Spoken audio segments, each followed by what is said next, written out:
Boys and Reflections. Soldier Reflections. Wait, what did he call me? I don't know. Soldier Reflections? Soldier Reflections? Yeah, so you get the good voice, I get Soldier Reflections. So that's okay. We take those dubs. Hey man, look, you can keep that all to yourself. I'm busy casting PUBG Mobile. There you go. Yeah, going into this game, we are going to indeed be looking at the top dogs, right? Because it was Alter Ego who had a little bit of a misstart to today, a misfire to kick things off. Alpha 7 as well. These are the two teams with all eyes on. But Falcons as well have not been able to put too much on the board. They rolled up to Alpha Gaming and they were rebuffed. We'll see if they can put more points on the board, but the opportunity to direct qualify into the finals is starting to dwindle. We had questions about this team coming into this tournament, and the answers I don't think their fans are going to like right now. It has not been an illustrious start for the Falcons. Not at all. Not at all. And I'm actually very worried now at this point because when they played in their Group 1 on day 1, they started off with a big second place, plenty of eliminations, a tremendous game to say, okay, Falcons are here to play.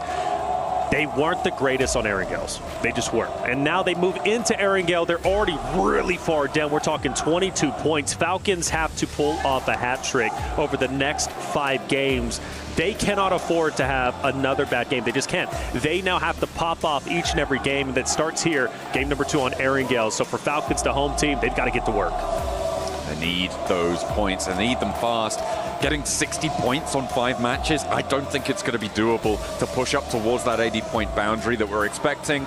It may just be a matter of pride for them at this stage. See if they can go again. Well, and money, to be fair, as they ladder up in those rankings. Of course, do get a little bit more moolah to be able to take home with you guaranteed, but they very likely going to be seen in the survival stages.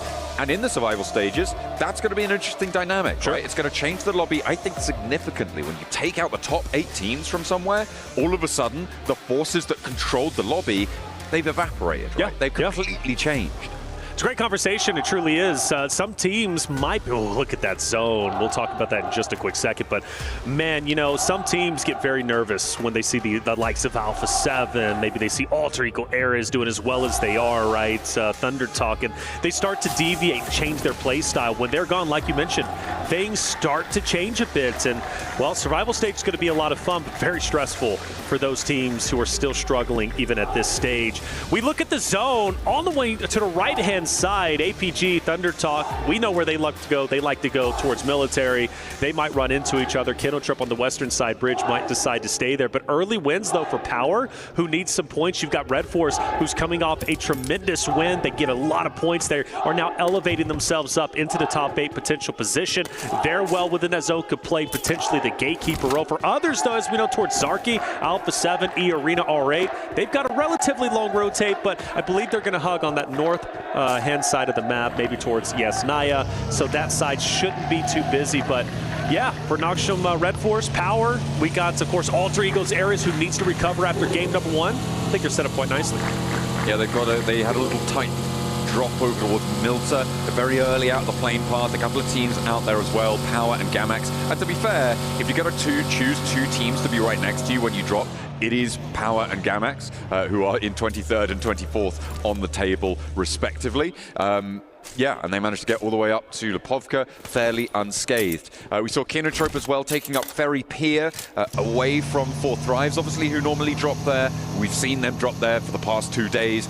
Of course, not playing today. That spot was open, and Kindletrip have been able to take up that mantle, which does mean that there's potentially different dynamics if Alpha Gaming opts to go for that West Bridge rotate instead of going directly into the zone, right? Going past Thunder Talk, which is also an option. You say that. It's not going to be an easy one, though, is it? Thunder Talk's been putting up a wonderful fight, and I think for them, they want to prioritize this rotate onto mainland as quickly as possible. There's just no way military is going to be obviously within that next zone. So they want to try and get a move on and potentially get some distance between them and APG. For the other rosters towards Zarky, nobody's moving just yet. Relatively slow goings. R8 did disengage. They're now moving up towards the north-hand side, which could give them a pretty big advantage, in my opinion, if they can set it up properly and have the wherewithal to know, okay, we might have a couple teams rotate in towards Yasnaya. We could play gatekeeper. That could be some much-needed points going their way. I mean, after all, same kind of conversation with Nogsham Red Force, R8, AXTMG. They're a little bit on that bubble, right? They've got a lot of ground to cover, and they're running out of time. Thundertalk being cautious on this bridge crossing, rightly so. There's nobody currently challenging them, but because of the number of parachutes that they saw heading to that northern side, they would have seen at least 3 or 4 teams heading out over towards the mainland from that Novo drop. They are being nice and cautious to get across this one. They're serpentining across the bridge, they're leaving backstops. It's nice and disciplined from Thundertalk, and they are going to be able to carry their journey on in towards the south side of this circle, moving now to the south edge of Milta. Weibo, pretty easy rotate for them. They're going to be just fine. Team that is at 42, still very much possible. Revo, a bit of a misjump, but that's okay. He's styling on us anyways. Again, up there towards intense game. The arena. Thundertalk goes over to the right-hand side, maybe closer and closer towards Gamix. But one thing about this zone, right? I mean, it's so much water, right? There's only going to be so much land that's going to be usable. It's obviously playability-wise. So, yeah, I think it's going to be quite a bit tight. I do worry maybe potentially about Falcons. I think they're just fine at the moment. But if they do decide to hang around school area, you've got Ida, who's already going to be there, most likely very early on. They're probably going to stay there for the time being. You still got IG coming onto your backside. You have, of course, E-Arena. So Falcons going to be just fine. For Kindletrup, though, I am quite excited based off of where they're currently positioned, but power is getting dangerously close. Yeah, a lot of contest for that central location. Alter Ego moving up, potentially out of Lipovka towards Prison Hills. It looks like Rosemary may be wanting to stretch out a little bit further. Currently power hold to the south of it. Kindletrup, they're up onto the tower right now, and just trying to keep an eye out towards Nongshim, who are taking some shots over towards power as well. He's still relatively quiet. Tense game. They're on the move. Going through Pochinki, straight into the area off to the left of Falcons. APG still on military. They will decide to finally get a move on. They're not going to go on that western bridge. They're going to take the eastern side, which honestly is good for them. They have to assume if we do take the western bridge, teams are most likely going to be rotating late through blue. That would then include Weibo, who's going to be on to just behind them. Obviously, you do not want to get sandwiched, especially when you don't know how many teams are going to be on mainland once you do decide to get back into the zone. Luckily for them, kind of same conversation that we had against Thundertalk. Nobody is going to be gatekeeping them on the bridge, which honestly, I think is quite surprising. I think there would have been an opportunity to camp that bridge, but I know it's not necessarily the smartest thing to do at times, especially at this level, because you typically end up cannibalizing each other. But for APG, they should have a free rotate. Yeah, it looks like they're going to be unscathed on their approach. We'll see where they can go from there. Alpha 7, they did in fact go over that north side, over the north of Yasnaya, and they're looking to slide on in past Mansion, past that open area to the north of Prison, because there isn't too much contest there right now. Those fields fairly uncontested. A couple of those dips being taken up by AXTMG right now, who again find themselves fairly central in a fairly solid spot. Let's hope that they don't mismanage it this time. I think Alpha 7's going to be heading straight for Lipovka. That's their area, and during Americas, that's where they tended to land. They gave it up this time around because it was contested, so they go up towards Zarky, where they've got free reign to get all the loot they want.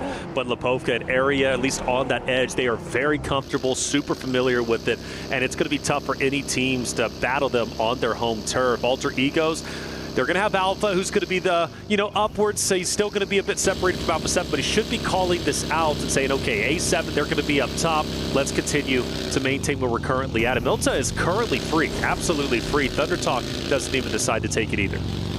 I mean, you don't want to be holding up in the buildings just yet, right? We talk about the idea of overcommitting to an urban environment, unless it comes with another advantage like high ground over a location or a potential rotational path that comes on through. Milta sits in a bit of a dip from the positions to the north that you know people are going to be taking. Out to the west. Oh my goodness.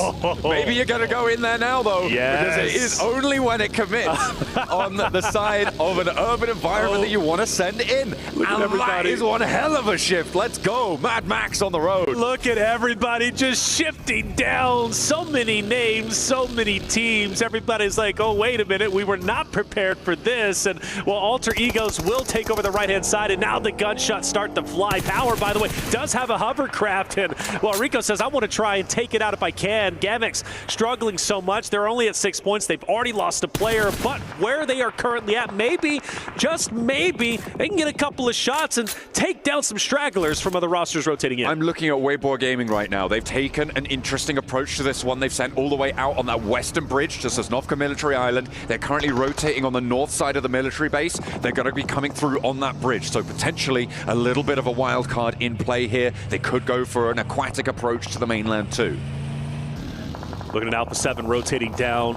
Ida just next to him. R8's going to be onto the backside of Revo. That's going to be tightly contested depending on where they decide to stay. I expect Alpha 7 to hug the edge of the zone, which is what they're very, very comfortable with doing. But I agree with you, Weibo, loving it. We do have AXTMG rolling up. We got Falcons on your screen. Narvalo looking to put in a little bit of work. Henry cooking a nade, so you have to assume this fight most likely is going to be going down. You want to take out AXTG. You have Strex, who's already going to be out of the way. Narvalo repositioning. This fight maybe disengaging. Falcons might want to get out of here. AXTMG says, come back. We actually want to fight this. We're ready. I mean, this is the scrap for the shelter area for the hill that overlooks Milta and access towards places like the roadblock that sits on the northwest side of Milta. So potential to get a lot from this position, but as soon as it's contested, it gets sluggish, it gets slow. And it looks like these two teams are going to divide themselves from one another and just stay at arm's length. So survival definitely at the forefront of their minds. Something to think about in the future. Weibo, we did compliment that they were on the military side. If they do have to go up towards mainland, look at that bridge now. You've got IG, who's just next to it. You got Kinotrope as well, who's going to be at the forefront of the eastern side bridge. That's not going to be easy, and I don't think they're going to have a hovercraft, if I'm not mistaken. Team starting to settle down a bit. The Mad Max rotation, as you said it, and you called it, starting to cool off just a little. Falcons still 4-man unit, despite them running into AXTMG just a little bit earlier. You have ThunderTalk, who's a bit split, but they're at the moment at least currently fine. Gamex has refused to move from their central position, and Suck is going across the bridge. He's the tip of the spear now for Weibo, and I hope he's not biting off more than he can chew, because Kinotrope is right there. He's got that east side, right? There's a couple of those rocks that you can stay on. They're going for that scouting position, a shift out to the west, and they're going to be happy that they've now got that foothold. You're going to see the rest of Weibo now looking to regroup, spread out along that coastline. It's difficult because there are going to be players in Milta, and those angles start to get covered off on the position on the east side of the exit from the bridge from Weibo. They're going to have to try and find something. There are some options as well to the western side. Obviously, you've got the gas station just as you come out. Yep. It's pretty difficult to get in towards that, though, uncontested, especially with how ram-packed this circle is right now above them. Well, good news for them. IG does decide to rotate in towards the northern side, Kinotrope as well. But when you do hug the edge of this this water side, you know you're going to be taking some shots, not only across the way, but as soon as you peek your head at the top, it's most likely going to get popped off. I mean, Kinotrope, great example. They've been looking to gatekeep. Unintentionally, they didn't know about it, but they knew there was going to be a team most likely coming across that bridge, and once they see it, it's Kinotrope who's just absolutely ready for it. Ida, however, is set up still quite nicely, and I think for them, especially R8, AXTMG, going to rotate straight into them. I think this might be a big game from Ida if the zones continue to bless them.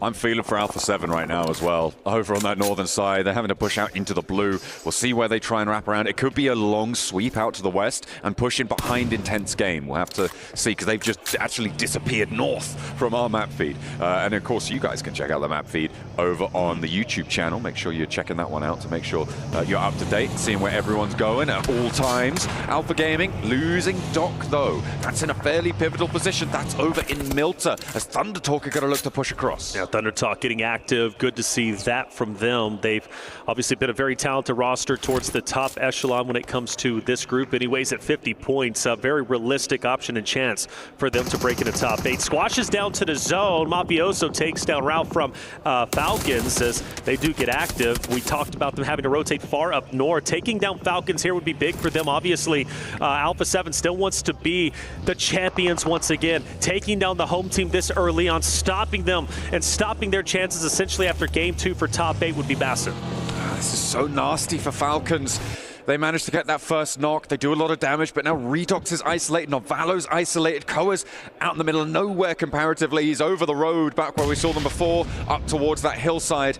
And they're taking these slow 1v1s. Alpha 7 committing 2 to a single engagement is what has turned the tides here. Sure, they've lost Squash, but they are now descending, and they've got 2 players in. Novalo, surely there's no chance as Mafioso descends. It's Carrillo who draws first blood, Revo who puts him down, and Redox turns his tail and runs. Yeah, he's gone, he's out. He's gonna go ahead and join his teammate just off to the left-hand side and try and lock down this house. If Falcons now pushes into where Redox as well as his teammate is currently at, it's not gonna be an easy rotate for them, I am sure of it. We have another zone shift. Weibo once again has to relocate and go to the north, but this time it's going to be the most difficult rotation they have had yet because Kennetrop already had them on the radar. APG was also looking directly at them. And now I'm glad to see R8 on the screen because they were just like Alpha 7 earlier, rotated way north through shelter, came back down, and now they look to challenge Alpha 7. But it's not a real challenge. You can't break into that hardcover POI unless you crash in, and that's almost a death sentence. So I think for them, yeah, they're going to go ahead and rotate and find a better option. The good thing for R8 is they don't necessarily need to crash. Alpha 7 need to leave. Not necessarily immediately, but they can send on in. Oh, but they want to crash anyway. They're sending on through. Looks like Prestige. Oh, he's got himself an AWM there. We'll be able to hunt some heads, I hope, in the coming moments. But they're coming up against Nongshim Red Force, who of course won that Sandhawk. They're coming off fresh from a chicken dinner. But I am happier with this crash as opposed to what maybe they were thinking about with Alpha 7. Alpha 7, though, still could play an impact from a distance as they do have that high ground. So you're in the shed, through the doorways, you overexpose yourself, you take a lot of damage, and that only helps Nongshim Red Force in this scenario. Rosemary opposite of King, and he's dipping. Question is, can he get away, and can Moana help him from a distance? He's got that cover around the sidelines there. I think Moana's going to be able to hold his nerve. That buggy eating a lot of the damage from behind. The spray downs there, and Thunder Talk pulled up quite a lot, and they will be slow now as the circle puts pressure on. Are they going to chase, or are they going to try and keep things together and go for a different approach? Meanwhile, Alter Ego trying to push over towards AXTMG as they disengage from Thunder Talk. They put themselves into another sightline, and it will be on this top side of the hill. The nade in from Krypton, but no one's going down just yet. They've got to make a decision. If you're Alter Egos, you've got AXTMG to your north, you've got Thunder Talk to your south, you've got to crash in on one, and it looks like it's going to be AXTMG. If you can disengage from this, you just got to full send it directly into the middle of the zone. Depot T cannot take down Rosemary. Mind you, update, we do lose intense game. Our first team, by the way, with how chaotic these zones have been, I am surprised we are just now losing only one team. Back on board with Henry up close. He goes down. Alter Egos need this win. They need to recover from the rough game number 1 that they have, and they're doing exactly that in sensational style. They slipped the pin, and Alter Ego managed to get around to the other side of AXTMG. With Rosemary down, another as well, down on bended knee. They'll need to try and pick it up, but of course they can. It's Alter Ego. But can they get Rosemary back in time? Because Thunder Talk are following in their footsteps. Thunder Talk, like you said, right behind them. They were going to pincer in Alter Egos when they were opposite of AXTMG. But now Alter Egos can put their full focus on the Jing as well as the entirety of Thunder Talk, taking them down within control. They would monopolize the entire northern side of the current zone, which would be massive for them. But this isn't going to be an easy fight. Nades are already coming out. Thunder Talk is taking the first shots. Krypton takes a bit of damage. You got vehicles to disengage, but Thunder Talk really can't go anywhere. They are forced to fight. 4 players still alive though, which means that they do have a shot here into this engagement. Alter Ego looking to keep this pressure up. Are Ida going to try and chime in? I don't think they're going to want to leave their position right now. No. A little bit closer down towards Milta. Next circle is going to come on through, and it goes a lot more central. So Ida definitely not wanting to flex out at this stage. Gamax very happy. I'm looking at E-Arena as well in the middle of this one, having a good time. I think Power, they'll be able to survive. I'm not expecting them to be able to get up towards these hills.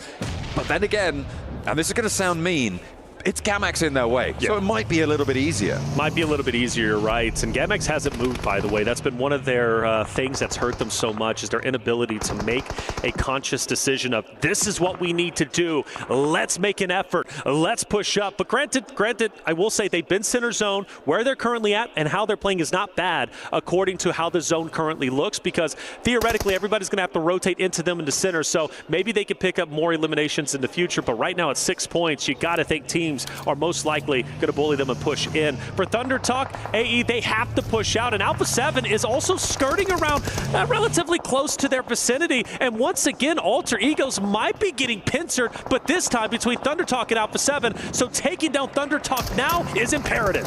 It's not a full threat from Alpha 7 though, only a few of them moving in, and that's going to allow Krypton to be unleashed, and Thunder Talk, they have no chance. This guy is insane on a swivel, finding one, finding two, the rest of the team with a volley of fire, and the E-limbs just keep coming. Alter Ego now up to 7. That first game, forget about it. Eyes on Erangel. And you know what? That's impressive and going to be a massive talking point going into the final stages, because Alter Egos, they can take a bad game and a terrible loss and then turn it around the very next games, which shows composure, shows tenacity, and shows their ability to keep their head in the game despite potentially going through struggles. That's how you become a champion, and I'm calling it early. Alter Egos might very well be in the top 3 running. We look at E-Arena now, Alpha 7. We haven't seen Alpha 7 get active for just a little bit. The last time was against Falcons. This time we've got an opportunity against E-Arena, and Alpha 7 should win this with the utility being thrown and the early damage being affected. Joker is feeling it. Alpha 7, you know them. They're going to want to push this as aggressively as they can. It feels like this may be their final rotation of the game. They've moved into the roadblock, and they're just trying to survive now, try and outlast these teams. Sure, they can get these nades. I don't imagine that they have the presence, the pressure, with 3 players alive to go for a full push here. They might be able to pick up some E-limbs, sure, but it's R8, I think, who are going to be able to earn the lion's share of this engagement, of this push towards E-Arena. Yeah, R8's going to be just behind him. Gamex does have an opportunity potentially to fire some shots. I think they've got to keep their heads down, though, because you have Alter Ego Ares, who is firing down on Gamex's position. But here is R8. You mentioned them now pushing in. You got to feel bad for E-Arena. They're between R8, they're between Alpha 7, and they're all huddled within the same location, which makes nades and utility that much more effective. For Alpha 7, though, they continue to bunker down where they are currently at. They do not want to move, and I think this is an opportunity where Gamex, because can't they peek them, if I'm not mistaken, from their location? It's difficult. There's a little bit of cover. The terrain does give you some cover off. Obviously, Carrillo has the terrain of the actual roadblock itself, of the checkpoint, to play cover towards Gamax. It's just about covered off, and that is a disadvantage of playing on this checkpoint, is that it is a bit of a dearth of information, because you don't have sight lines towards a lot of positions. You're playing, obviously, you know there's a team above you, you've taken fights with them, you're going to hear these gunshots, but you're not going to be able to scope people out. You're not going to be able to take shots. You're not going to be able to suppress a lot of the area around you. That's why I said earlier, it felt like a final rotation for Alpha 7, especially as a 3-player team. I just don't expect them to be leaving this location. The question is, what can they earn from it? Well, so R8 has made a decision. They're rotating out. They might be giving up this fight between Alpha 7 and E-Arena. Maybe ID comes back into the fold, but I think for them, taking the northern side, maybe challenging the weaker force of Falcons. I say weaker only because they're down to a duo. Meanwhile, R8 still a 4-man unit would be powerful. For E-Arena, they've got the hard cover, but now they've got to push into Alpha 7. This isn't going to be easy for E-Arena. You got R8 still behind you with a couple of stragglers who are just keeping you uncomfortable. Alpha 7 in front of you. If E-Arena makes it out of this, there's no way that they lose this game. If they do make it out unscathed, that is, but I expect them, even if they do win it, they're losing at least 2 or 3. I mean, Alter Ego, though, still there. That's going to be one hell of a hurdle to cross. They're already up to 11 E-limbs, by the way. R8 trying to make their approach, and E-Arena will go 1-for-1 on the trade. Ida has to back up. Look for the res here. Prestige not going to waste any time. A big nade coming through from Mormon, though, and that's going to change the tide of things. Prestige needs to commit, needs to get some damage here. Looks good with the arc. Is he going to be able to connect too much more? The reses are coming through for R8, and they're keeping the pressure up, but the res comes through, and now 4 players still stand for E-Arena. The nade, again, not connecting. I am shocked. E-Arena has 4 players up. and they're actually doing a ton of damage to R8. Prestige from a distance. Hill makes it so awkward. He can't even get up. You got out Briefus from APG, who might be on the backside. I think he's thinking about it. Okay, do I have clear line of sights? If I do, I'm taking him, and that's going to be all on R8. And actually, here he goes, getting active, and this could help E-Arena so much. They've managed to find that first and an immediate flush. R8 not in a position. They were almost committed to that push. Every focus was on the E-Arena compound. This Alpha Gaming flex out, I mean, it was a risk, but it's paid off beautifully. Alpha 7, are they trying to look for a move? Looks no, like I don't think so. Not just yet, but Carrillo's sending nades on in. They're keeping the pressure up on the other side of this engagement. This is messy. This is chaotic. The winner of this fight could very well go on to win game number 2 Airing Gale of the day. The Alpha Gaming has moved even further up. They're taking the forward position. E-Arena now has a couple of players who are down. 2 players to stand up. Carrillo, he wants to push up. He wants to at least get a line of sight on any stragglers who peek their head over the corner. Prestige finally moving in. He's been waiting to do this for the longest time. A nade's being cooked. He swings the angle. He gets the drop, but it's not done just yet. E-Arena fights back through the window. R8 are down. It's down to Mark, who hits the shotgun shot through the doorway, though. Clutching up is our boy Mormon from E-Arena. But now, is this the time where Alpha 7 says enough is enough? We know you're weak. We're taking you down. They don't have the pressure, and that's the disadvantage of this location. They are just hiding here. They don't have the time or the angles to push up towards it. Fortunately, they don't have to, because the circle is going to force E-Arena over towards them.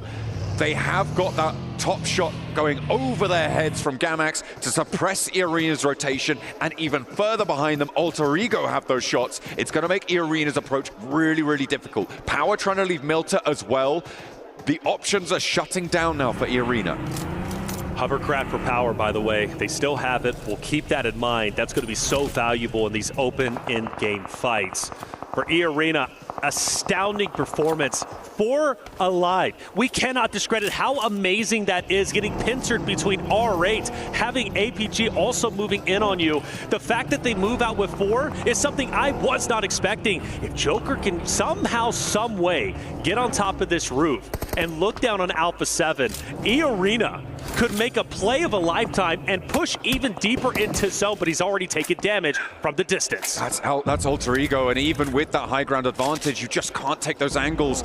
The shape of the terrain just doesn't allow it. They try and go for this crash. Alpha 7 have such a strong hold, and Carrillo's holding face against 2, finds them, and immediately shuts them down. Mormon in the smoke, and Carrillo retreats a little bit closer towards his teammates, but he's hopping out. He's getting bold. The weapon swap's there, and the team of E-Arena are falling. Joker with a nade, but Carrillo is farming them as they approach. Oh, but the nade connects on the Carrillo. The farming ends, and Joker becomes the farmer himself, but only for just a little bit. Carrillo should get back onto his feet. And now we are down to our top 4 teams. And finally, Gamax starts to get active. They're getting pushed, and it's Alter Ego. From the northeast side, Power have managed to move up behind Alter Ego, so it could be dangerous. The ground floor now taken. Moana, Krypton, followed by Rosemary into the ground floor now, pushing Gamax up on high. Molotovs to burn it, to slow things down before they can get this res, though. These nades are going to start to come on through. Healing now being done, and Alter Ego have pressure from the high ground that they have just deserted. Rosemary bottom left. He's been the highest damage dealer so far. Krypton as well, to be a great courtesy to Rosemary's performance. Gamax getting pieced apart, but Arthur wants to stop the bleeding. He wants to put Alter Egos into the grave. But will it be possible? I don't know. You got Rosemary, the top dog, from Krypton down below, and he's hugging a corner. He's hugging it tight. But the question is, does Gamax give up their high ground? They're on the second floor. I don't think they do, but Arthur is burning, but only for a little bit. He has that first aid. Nades being poured over towards Alpha 7, huddled behind the checkpoint. How are they finding these hiding places? I don't know. Carrillo fully flushed out. The nades keep going, and Power are putting more and more pressure on as time goes on. Gamax, they're not out of it just yet. They've managed to extract some value out of Alter Ego, but they will finally fall. Alpha 7 are next to go down, and Power now have it all to do. They've got 4 players alive if they get this res, and Alter Ego on 3. And they have the hovercraft as well. We cannot discredit how powerful that might be in this end zone, but it's hovercraft versus hardcover POI. Alter Ego's areas, 15 eliminations. 15 absolute insanity. We've been singing their praises. We've been talking about how amazing Rosemary is and how great this roster might be in the finals. Could they be consistent from yesterday to today? Well, game one gave us a bit of a fright. Maybe they're starting to slow down, but game two, they shut us right up with 15 elims, now top 2 going for gold. And Krypton is ahead of them, the tip of the spear. He is the top fragger right now. He's been doing a lot of work coming in on today. And he has still got a little bit more gas left in the tank. Over to Easy. Krypton and Moana. Moana goes down and Krypton falls next. A nice hold there along the sight lines for Power, and it's all up to the man himself. It's Rosemary with a chance to prove that he can take a 1v4. Sure, it might be against Power, but it would be legendary. Unfortunately, it's not to be, and Power managed to leave Milter in the chaos, move in behind Alter Ego, and they take a chicken dinner. 9 eliminations, mind you. A big difference from the Power that we've been seeing in the previous days. Power takes the first win of the day for themselves. Of course, game number 2, but you cannot discredit how amazing Alter Ego's Ares are to snap back from game number 1 into game 2. But Power, a roster that I expect a lot from. They've been on the minds of the desk, they've been on the minds of the talent. Finally, they performed the way we were expecting. There he is, the man himself. Haji, looking hell happy. We love it. We love it. And we are, of course, going to see how that's going to affect the standings. But I think another big story on this is, of course, Alter Ego. 15 elims, second place. That's going to give them 21 points. They kicked off the game on 78, which is going to put them up at 100. Is that? No, not quite. Not quite. Just about on the cusp of breaking into the triple digits. Yeah, well, you know, the thing is, pretty much top 8 already guaranteed, right? Coming out from the team of Alter Egos. They want to catch 4th Thrives. They want to be in first place, and the opportunity is there because we're still talking. You said it, right? Going into Sanhok, there's a lot of money on the line that we haven't talked about as much. What, $80,000? So you want to definitely secure that, give you a little bit of a confidence boost heading in to the finals. Game number 2 has concluded. We still got plenty more to go. We're going to take a quick break. When we come back, game 3 coming your way.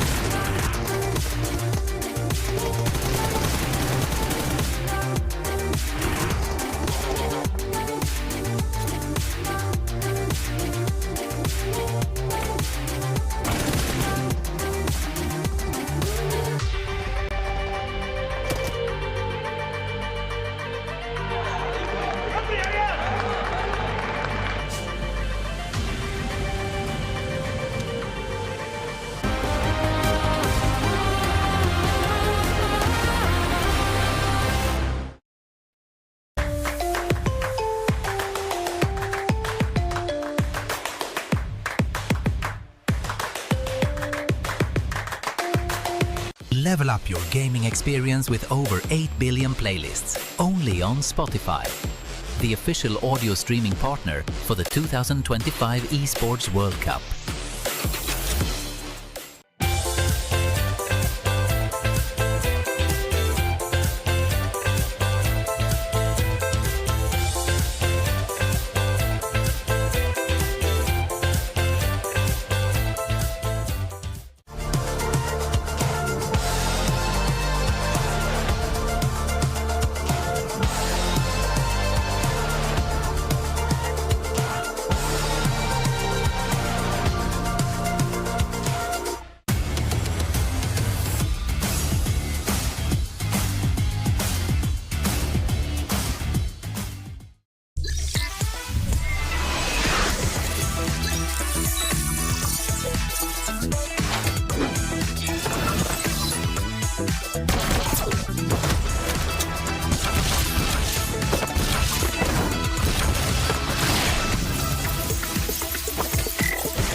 Howard not just getting the win in game, but also taking all the loot IRL.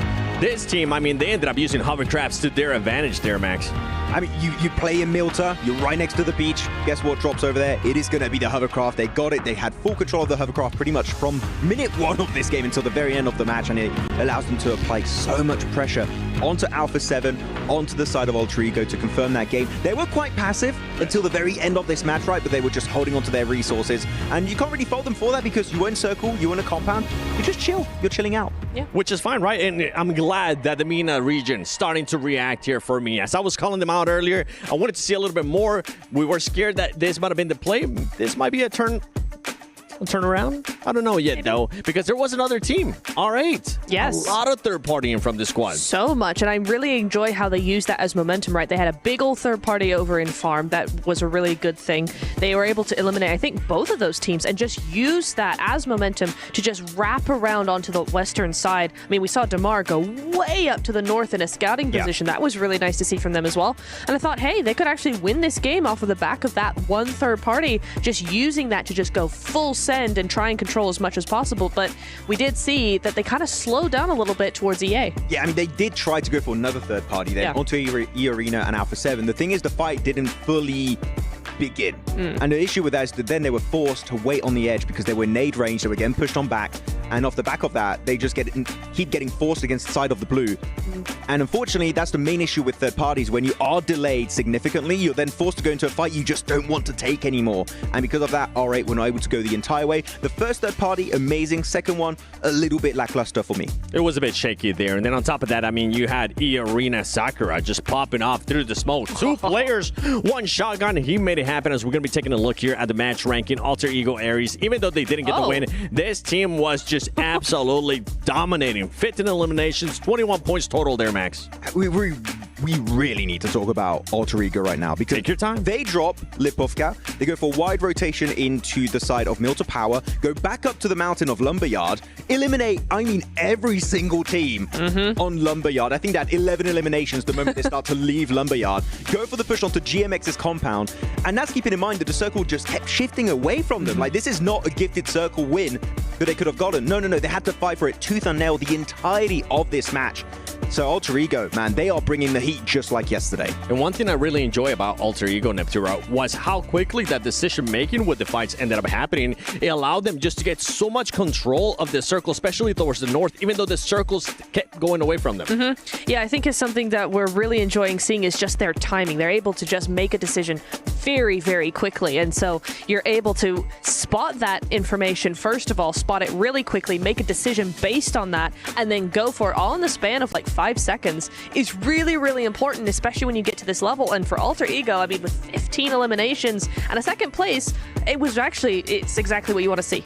We're talking about all these teams there that finished towards the top. Let's talk about another team, because going into this, Aaron, going with the groups that are currently playing, we had APG not really having to worry about 4th lives. He kind of seemed promising there for a little bit until some interesting splits ended up happening, Max, and Doc got eliminated first. I was very confused as to why they did that 2-2 split. I think it was Top and Doc over into Milton, the 2 other players of Refus going over to the western side. I was very confused because if you want to have a 2-2 split, it's better to have a 2-2 split where you can actually see your teammates and you can directly assist them. But no, Top and Doc were deep into Milta.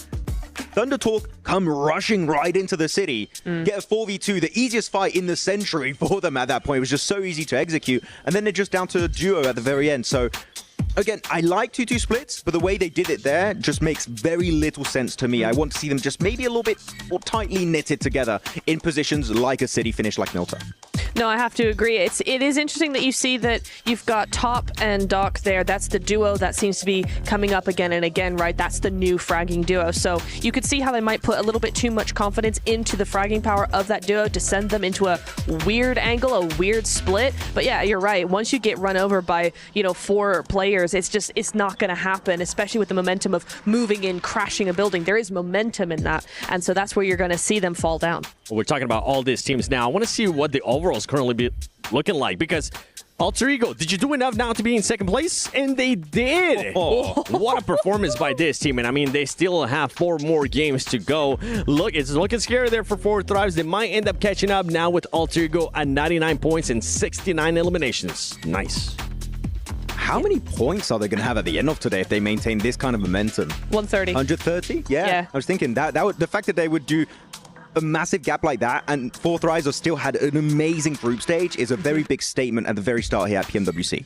So let's take a look at what Alter Ego's doing, right? Currently, they're in second place, and then the next team that's following them that still has matches to go is going to be Alpha 7, and they're all the way down in 7th place. There is a 30-point gap right there. If you're Alter Ego, and this is going to be a question for both of you, and I'm going to go with you first, Max.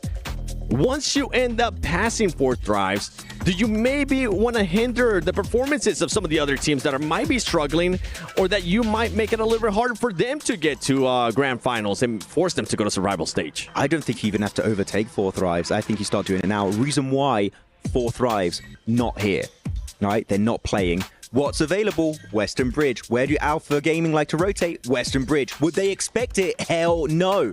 I would love to see them take Fairy Pier for themselves and just gatekeep the hell out of Alpha Gaming, just to say, no, you're not making it to finals. Go to the disgusting survival stage over there. You don't belong there just yet. Alter Ego, making it harder for APG. I like that. Nep? I typically disagree with anything target. Yeah, you say. No, I typically disagree with things like, trying to target other teams once you've reached a certain threshold. However, I really like your idea of actually trying to gatekeep APG, because they just would not expect it. I think that would be super effective. Okay. All right. I want to see some other team pretty much just get spoiled there by the way that Alter Ego's playing, because this team right now, it feels like they're doing just everything absolutely perfect. Going to this second Erangel, though, I want to see if they can continue on this momentum. So let's send it over to the casters. Soldier Reflections and John Allen. Doing the test for putting in the heavy work as much as you guys have there. Map number 3, halfway point for today. Time, again, is running out. We were kind of calculating how many points the teams need to be at. I think 63 was the number that you were calculating. I don't do math, you do, but hey, 63, I think, right, is where the teams need to be by the end of Game 3. That would put you at a 7-point average over the games that you've played so far. That would be more than 80 points over the course of the 12 matches that you get to play, which is where we're expecting that bubble to be. Obviously, Alter Ego Ares blasting that metric out of the water. They're on 99 on 8. An incredible performance coming through. That's over a 12-point average, which is insane. Generally, we talk about these first place teams hovering around a 10-point average. So to be up and over 12, over 8 matches is pretty crazy. So Hora Esports at 46. They're just below that threshold. I think this is their game. I'm feeling it. You go back to day 1, and Hora started off game number 3 with a second place finish, 16 total points with 10 eliminations. So for me, I think this is their opportunity to shine and blast past through that point threshold at 63. So Hora, all eyes on them. For me, who you looking out for? I think that Max might have been on the money. Weibo with a slow start. They're going to be pushing in, getting a little bit more momentum now. It's time to engage the thrusters. It's not too late. Let's see if the PEL can do it. And Alpha Gaming, they're rubbish. Everybody hates. Yo, hold on, chill out. He said that, not me. Alpha Gaming still in the running alongside that of Hora Weibo. You know who hates them the most? Who's Maxman? Is that right? Yeah, he really hates Alpha Gaming. You know, I'm glad Maxman is a strong individual, because he gets a lot of flack on the desk by you. Well, he makes predictions and therefore can be criticized for them. Absolutely. Well, I think he's just an easy target in general. All right. Hey, no, the guy's lovely. Yeah, the guy's lovely. Love Max, man. Hey, here it is. We going into our next game. Wow, hold up. It's that time. Hey, it is that time, and Hora's ready to get rocking. All right, opposite of my said. This is Hora's game, but they've got to win this initial fight. Jiggle around the corner. Using a valuable nade, and then incredibly valuable, because that was in fact the only weapon that he has. He's pulling the knife, but immediately shut down by the shotgun. It looks like the weaponry's on side for R8, but the trades are still there. It is just ordnance here. No, a double barrel there coming through as well. So it seems to be all flak on the action. And actually, 2 players from R8 go down. The Sky finds a second. Okay, he's got a pistol as well, and he's on the chase. Prestige with a rifle. That might change the tune. The great equalizer. Everybody's got shotguns, knives, nades, and Prestige. He's got the AUG, and he's mowing them down. Sleepy, though, still makes an attempt and hits the shots needed. Wait a second. Just when you think it swings into the favor of R8, Hora turns it around, and Hora stands 10 toes down, living it out. 2 players down, yes, but they're going to get back up. This is Hora's game, and I predicted it. Oh my goodness me, he's going to be insufferable. It's good news that we're handing over to Jackie and Blank after this match. I don't think I could stand it too much longer. But, you love me, stop. Well, it's all right. We'll get over it, I'm sure. But yeah, Aura, fantastic early game result for them. A hot drop, though. Yeah. The fact that they're going for that this deep into things, that's an interesting dynamic, right? I think that's more on R8's shoulders than Hora's shoulders. But there's a lot of teams on this northwest side. The plane path was from Zaki down to the west side of Sosnovka, which seems to have put a lot more focus on that northwestern side. If you include the team that just went down R8, that's 1, 2, 3, 4, 5, 6 teams that dropped from Zaki to George in that area. I think there's a better way to get points. I think there's better ways. However, for R8, they realize, look, we're a little bit further down the leaderboard than we want to be. We've only got 3 more games remaining. Let's try a hot drop. Let's just go for it and go for gold. If we do lose it, we're going to be in the same position we were already in, which is going to the survival stage. So I do respect the gusto, but I do also think, again, there are other ways that R8 could have gone about game number 3 than they just currently did. But they chose how their path was going to, or how they were going to travel down their path, and it is what it is. On the bike we go for Alter Egos. Rosemary, again on your screen, they're coming off the back of a second place finish, map 2 with 15 eliminations. But I have to say Rosemary is a much better shooter than he is a bike rider. Yeah, needs to get a grip of those handlebars, mate. It's not. That's not how you do that. Not at all. The walls are the things you avoid. Do you ever rode a unicycle? Have I ever rode a unicycle? Yeah. I've tried. Have you actually? I have never have. Yeah. Nice to hear you say that. Very adventurous. I have tried. Okay. You fall? And that's all I'll say about that. I want the video. I want the receipts. That's you have to pay extra for that. Okay. That's not part of the usual day rate. Fair enough. Well, hey, let me know what the price is. Alpha 7, Gamex have already started rotating on the northern end of the zone, and I wonder if that's intentional, at least for Alpha 7, to kind of gatekeep Gamex again. Gamex, hate to continue to say it, but they want to try and take them down maybe potentially as quickly as possible. See them, and they did actually take them down in game number 2 very early on, so maybe seeing a repeat on that. As far as the center goes, we look at Nogshim Red Force, who's going to be dead center, right? Still trying to fill out the zones. They've got Falcons around them, power, it's starting to get contested, but that's kind of what we expect. This zone isn't as diabolical as the last zone was, but it's relatively similar, so we're probably going to see a lot of the same rotations. Teams starting to move in around those Yaz fields now. Taking up residence there, looks like, again, AXTMG in a fairly strong compound on the west side of those Yaz fields. But there's a history of mismanagement in that roster, and I'm starting to lose faith that they are able to pull that off. So I wonder who's going to take that from them. That would be the question on my mind. Alter Ego starting to stretch their legs to head a little bit further north right now, and mixed in with Nongshim Red Force and Power. They're trying to move in over that mansion area, over towards the Yaz fields as well. They'll try and find their slice. Lana hanging out on the outside still.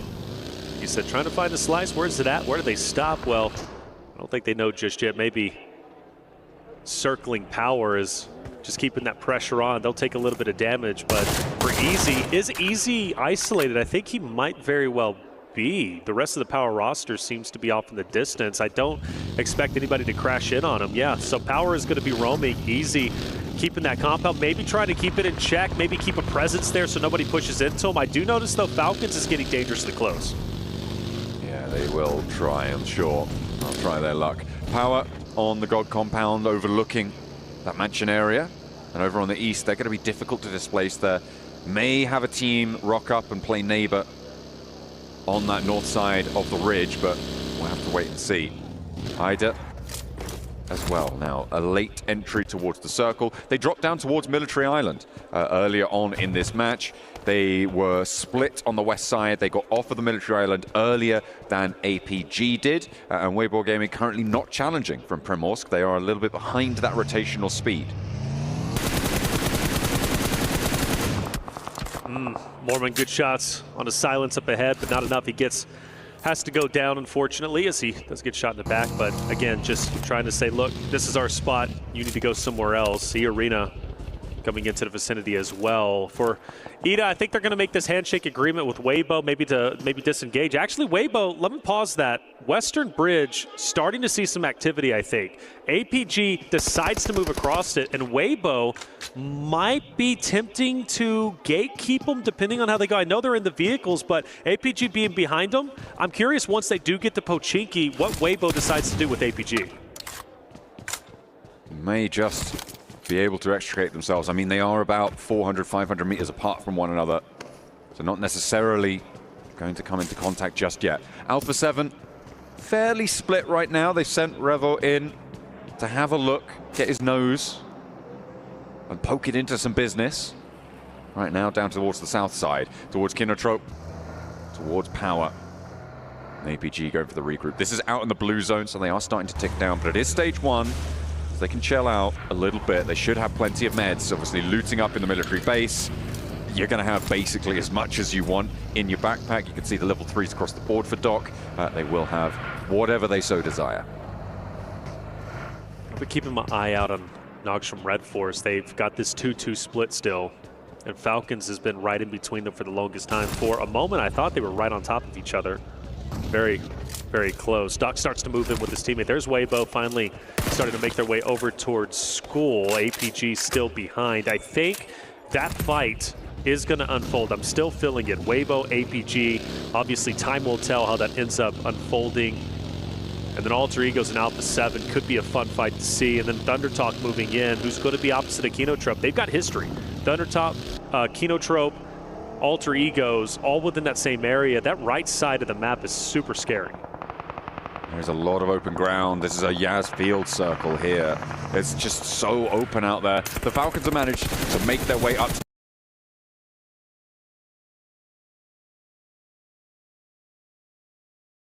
here. It's just so open out there. The Falcons have managed to make their way up to the compound to the south of AXTMG. They should be fairly safe. Teams are going to have to divert around them. It's going to be very difficult to crash into these areas now as teams have found their footing in the zone. Down towards that southwest side, Weibo have managed to pull up just behind Ida on that southwest edge. They can chill out, but as you say, it is Alpha Gaming who is still yet to push in from that southwest side. The east edge is where I'm now looking. Thundertalk and Alter Ego, both are still yet to come in on this next circle. That's right. Still hanging out on the edge. A little bit of time to do so. The longer they wait, the more established teams get and hold up in their hardcover POIs. It will develop over time. For now, everything is okay.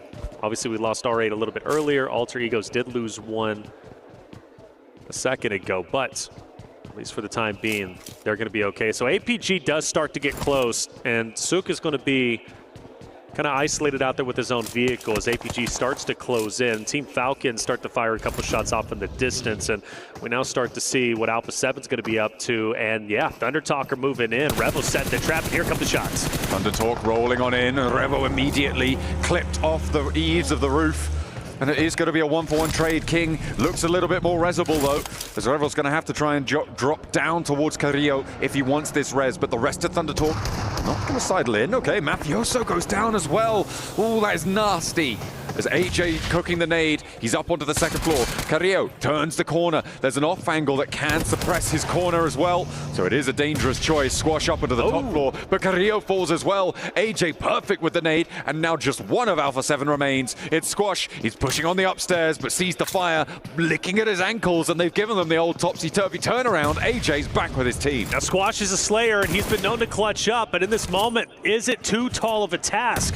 Well, it's up to him to decide. Jumps out, takes takes a bit of damage. If he can pop this meta, he should be at least a little bit better off than he was before. ThunderTalk can get overly aggressive, and if they do, Squash can capitalize off it. Let's not forget King is still relatively weak. Squash down low. ThunderTalk hasn't pushed up just yet. And honestly, I'm a fan of that. I'm glad they didn't get over aggressive. I think most teams would have. ThunderTalk realized, look, we've got the rest of the Alpha 7 roster down. Why do we want to expose ourselves to 4 individual 1v1v1v1s? Let's walk in together. Let's play our numbers. Let's take down Squash in a good controlled fashion. No more first aids for Squash either. Just those stims. He's got 10 bandages. Could potentially heal a little bit, but he's just keeping that shotgun trained on the exits here for ThunderTalk, and they step into the meat grinder. 2 go down. He turns his attention right. He's moving out wide. He still doesn't have the meds, but he gets the reload, and that's 2 of ThunderTalk down now as Squash hops in for more. King just able to find the angle in the last second there. It looked hairy, and it was for ThunderTalk. There could potentially be a third party, but they'll survive as 4 for now. Yep, great work for ThunderTalk, but almost a heroic effort from Squash, a man who's been known to clutch up. And speaking of clutching, Rosemary has now entered the fight. Alter Ego's Ares is starting to move up, but they're doing it in a controlled fashion, just waiting for the perfect opportunity to fire those shots at the second window of Shing, who's up ahead for ThunderTalk. The rest of his team starting to come through. This isn't going to be an easy fight, but the good news to them, maybe unbeknownst, is, well, ThunderTalk is still recovering in a way. Yes, they've got their health, but now they don't have their wealth. They only have 3 men to work with, and it's all because of Arthur as well as Rosemary up ahead.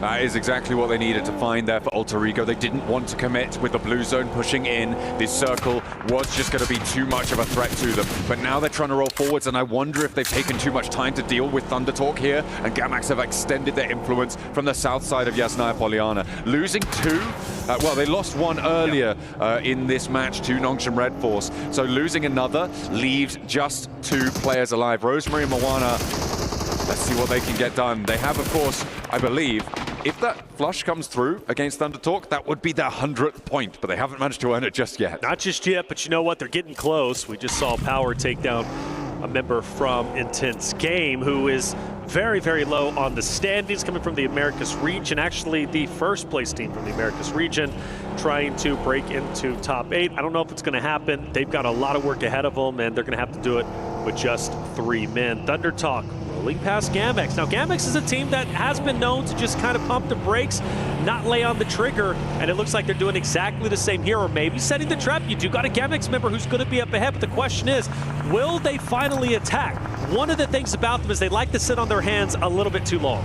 See AJ just waiting there, waiting for the rest of the team to come back in towards him, for King to regroup, then they'll go for the next push. But across the Yas fields, it is so barren, it is so open. There's a couple of options, but they're not going to have to take them. They're going to have to head instead out to the west side. Now we're turning our attention to the teams out there, and on the east end of Rosok, you've got Ida, who have a hold there. E-Arena now pushing down towards that south edge, could potentially be looking to crash towards the Falcons' position, and in fact, they have managed to take the lower part of the compound away from the Falcons. This could be one of the biggest fights we have seen yet in Game 3. Securing these compounds dead center of zone could very well be the difference between losing or winning, and I've got to be on the side of winning. I think this location specifically so critical for E-Arena and Falcons. They understand that. I don't expect them, though, to crash in just full send. I don't. I think they're going to stay here as long as they can, maybe wait for one to make a mistake. The teams on the outskirts is what's going to truly be interesting. Hora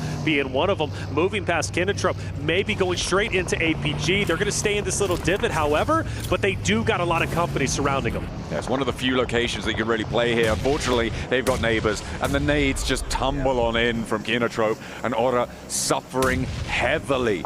And you know what?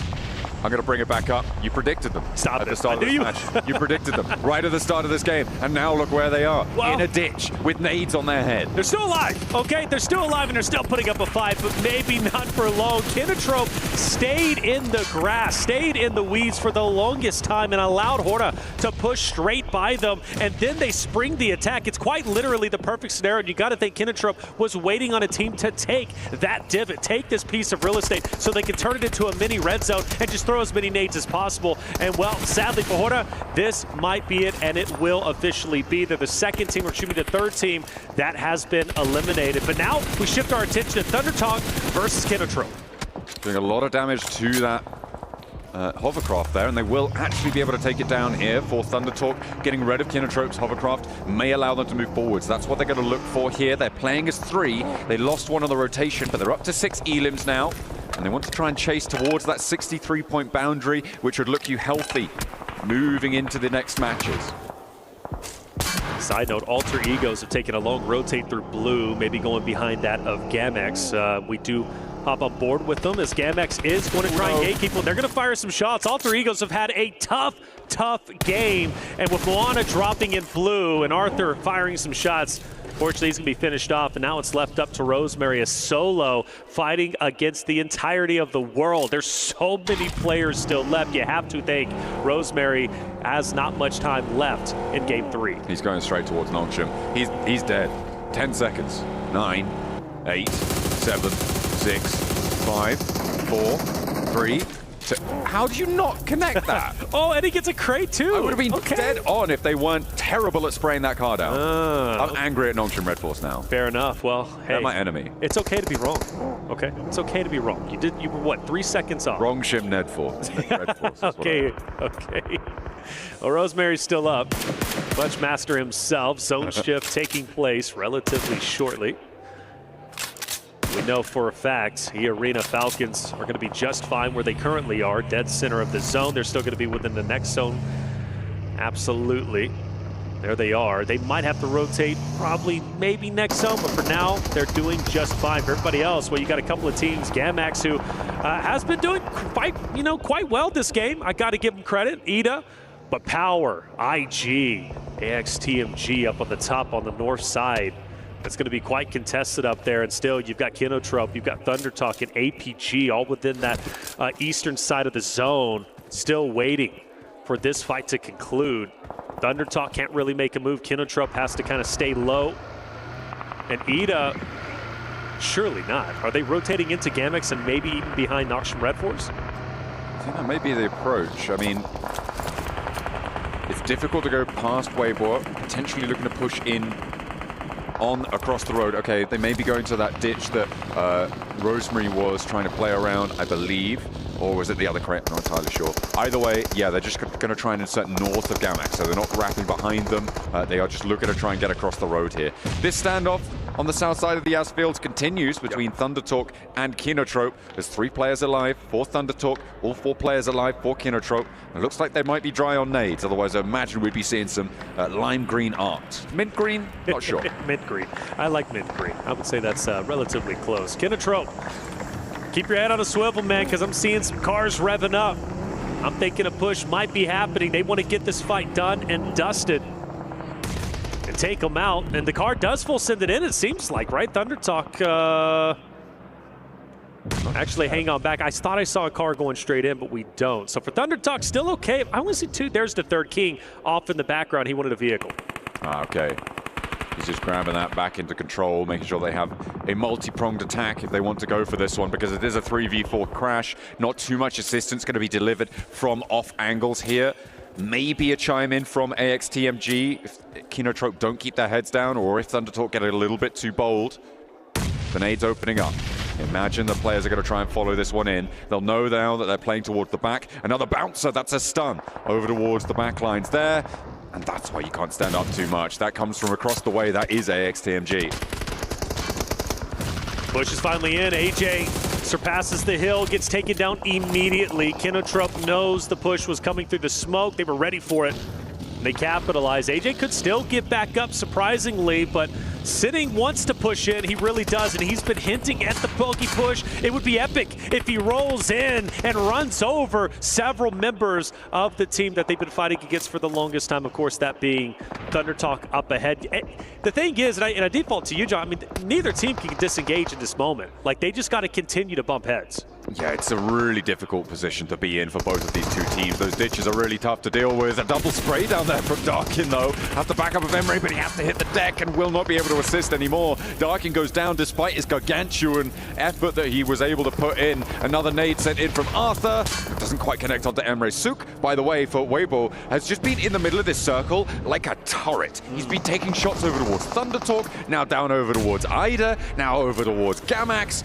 And I'm assuming Nongshim Red Force, I'm pretty sure they'll have eaten the lead there. But he's a solo outpost for Weibo, and he has been for quite a while. The guy's nuts. The guy's nuts indeed. I mean, to stay that center and beat a turret, as you said, not an easy task, because you know everybody's going to be focused on you from time to time. Finally, some fireworks going off. AJ's up close on final mark, going down from Kinotrope. Kinotrope looks to be losing this engagement. Only one player left alive. Thundertalk with one themselves. Both teams cannibalize each other, and it comes down to a 1v1 between Thundertalk and, of course, the last remaining members of the other roster they were fighting off against just up ahead, being that of Kinotrope. And that's one of the tough spots about being in that position, right? Is it's really it's a lose-lose situation. The most you walk out with is elimination points, but making it to late game once that fight finally concludes usually doesn't end very well.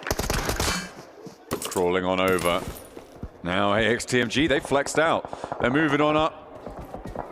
Trying to take the fight, but immediately that's Falcons actually taking shots out towards the north. They've been inside their compound for a while. The Falcons maintaining control. We saw, of course, Irina earlier pushing up towards them on that western side of the compound, but the Falcons do have some dominant sight lines out towards the north, out towards the east. A crazy hop over the ridgeline here coming through from Kinotrope, but it is not going to pay off, unfortunately. It felt pretty, but it didn't end up that way. Well, for Thunder Talk, they walk away with only one player alive, but give them credit where credit is due, 8 eliminations. They've done fairly well this game in the elimination category, and now for the remaining solo, his job is to stay alive. We focus our attention on Irina, who takes down IG with quick fashion. In this game, only one player up. Padrino, who's going to be on the outskirts, and Falcons still going to be opposite of Irina, who might be in a better position once the zone shifts, depending on how it ends up unfolding. You talked about Zook, who was that of course, turret, center of zone. Weibo starting to move up just a little bit, but it's getting a bit dicey between themselves, the solo of Ida, but also Nongshim Red Force. Doxy getting collected there and sending on out wide.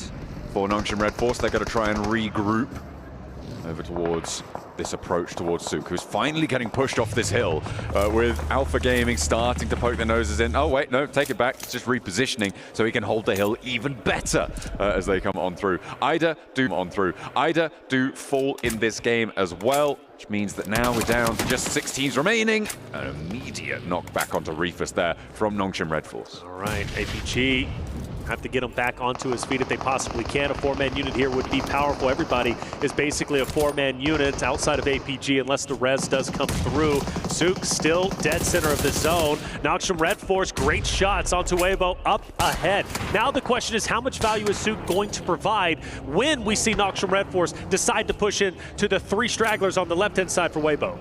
Zook should have broadside on this approach. It's going to force XZY, who has been lasering some shots on this hillside, to be into a low ground rotate. Beanie going to try and move on in as well, but Order is starting to cook the nades. So is 33Z. And they are now exchanging ordnance from one another. The spray down's good. Again, connects over towards Order. In the meantime, by the way, Narvalo did just take a knock. I believe that's from Henry. Not likely to get flushed just yet, but this fight seems to be a little bit stagnated that we're on board with Weibo. And Nongshim Red Force just taking a second, taking a beat. Spread out quite a bit, aren't they? APG taking some shots onto Benny from the distance. And Weibo able to recover. And that's going to be big news for them. I thought the curtain was closing as Nongshim Red Force started to push in. Arena Falcons still opposite of each other. This fight has yet to unfold completely, but it's about to start. Arena has to push up now. Blue zone is going to encompass where their current location is at. They've got to find a way to break their way through the defensive setup of Falcons in a hard cover POI.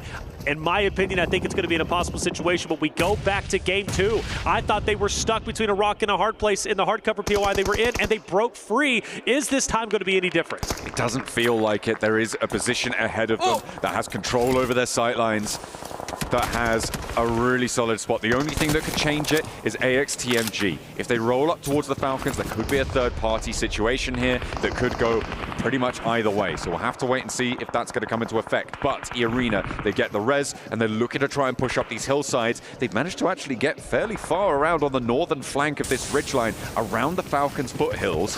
Will AXTMG take shots? I don't think they will. They're so focused on APG now because they realize APG's on the outside looking in. They've got to come through, and Henry is firing shots down Lay. Zyal is taking a vehicle in. So this fight between E-Arena as well as Falcons, it's just going to be those two teams, nobody else. The winner going to be in such a powerful spot as we were setting up earlier, and the fireworks are going off. E-Arena's already lost one. Meanwhile, for the Falcons, well, they're still 4 strong, and they've got to maintain it. But does the tides turn? Well, not so much. Falcons with the Wolfpack looking so incredibly strong. E-Arena 2 down at the moment. Falcons still 4 strong, but Mormon says, hey, it's time to turn the tides, turn our luck. I'm staying alive, and through the window, firing some shots, but still not making a connection. But again, Mormon, you go back to game 2, he was the linchpin for the successful recover for E-Arena when they were getting pincered. And on the other end of this fight, they're going to have to leave. The circle shifts down south. It is a time-based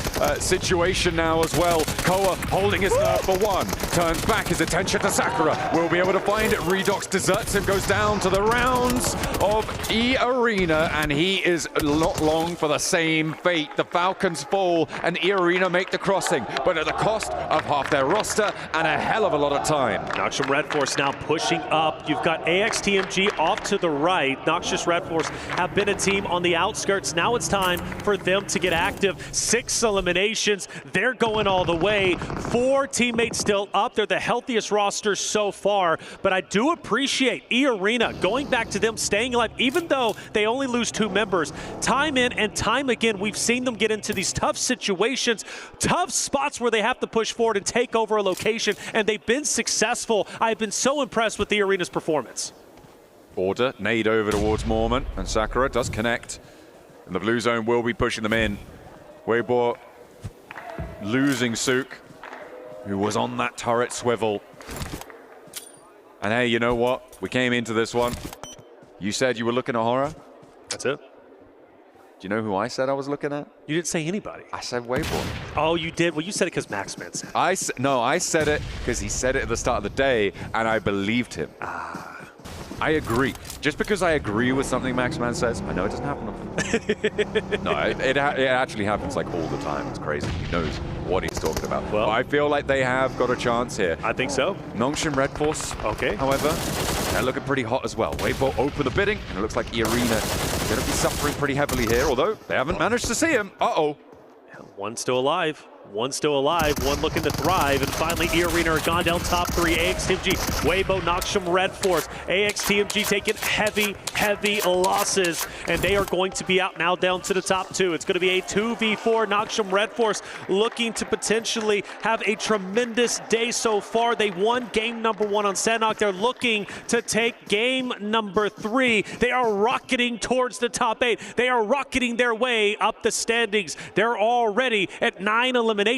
They've already got a winner chicken dinner. Even if the game ended now and they take 2nd place, their undeniable success today is undisputed. But Weibo have vehicles. Weibo, they don't have the numbers, but they've got the heart. They don't have utility either, though. And you can see the armor's in a pretty shambolic state right now. This roll forwards may actually work. They've left the player behind, suppress the ridgeline. They're trying to connect with the spray downs, and Order stays alive. That could be crucial here. He can get some healing done. XZ, can he connect? Yes, the spray down with the P90's there. The nade in response, sure. And now Order has to do something. He has to come up big. It's all up to him. A sliver of HP, back up to a decent amount, but it's a 1v3 as Benny moves on in. They've got the center of the circle under control. They're looking for the res as the flushes come on through. It's all but closed down, and Nongshin Red Force want 2 chicken dinners today. Here they go. Orders spring into action. He can potentially clutch this up, but he's going to have to work hard. He falls short.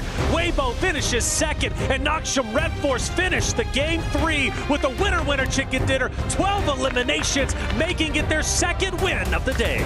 A beautiful close down. Again, they are calm and controlled in these final moments. I think it's safe to say for Noxham Red Force, they have turned themselves around since day one. Really didn't go their way. They have earned the lion's share of their points today, and they are in that race now. They are in the conversation for a top 8 position. It is a brilliant story to tell for the roster from South Korea. They have had a great time of it. Weibo as well, getting up into second place there. I think maybe an overcommit over towards the E-Arena Falcon situation. Really gave up the ghost on that. Obviously losing Sook in the middle was a pretty heavy toll to pay. Well, E-Arena as well, again, handing their flowers, tough spots, back-to-back maps, making it out, thriving in a difficult spot. They finish off in third place with 7 eliminations. They continue to impress me. E-Arena, if they can make it to the finals, my goodness, they would be scary. That's Game 3 done. 3 more to go. We send it to a break. When we come back, Game 4 coming your way.